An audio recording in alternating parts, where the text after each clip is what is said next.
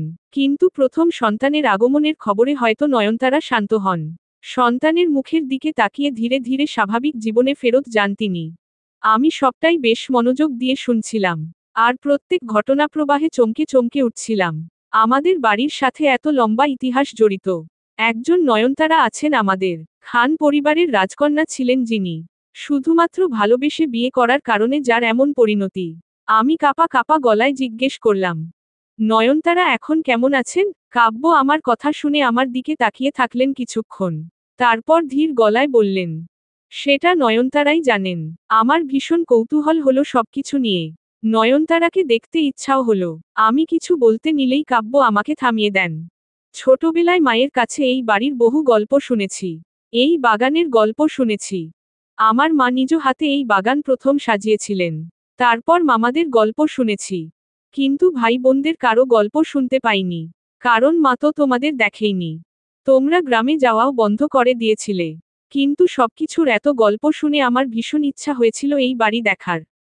এই বাগান দেখবার, এই বাড়ির লোকজনদের দেখবার। তাই কলেজে পড়াকালীন একবার বাড়িতে কিছু না বলেই এই বাড়ির সামনে এসে দাঁড়িয়েছিলাম। বাড়ি থেকে বড় মামা, মেজ মামা, ছোট মামা সবাইকে বের হতে দেখেছি। মামিদেরও দেখেছি, ভাইবোনদের দেখেছি। কিন্তু যখনই চলে যেতে নিব তখনই চোখের সামনে এসে দাঁড়ালো এক কিশোরী। স্কুল ড্রেস পরুয়া, দুই বেনি করা, হাসোজ্জ্বল মুখের এক মেয়ে। আমি থমকে গিয়েছিলাম। তাকে দেখেই আমার বিস্ময়ের শুরু হয়। তার মুখে আমি আমার মায়ের আদল দেখতে পেয়েছিলাম।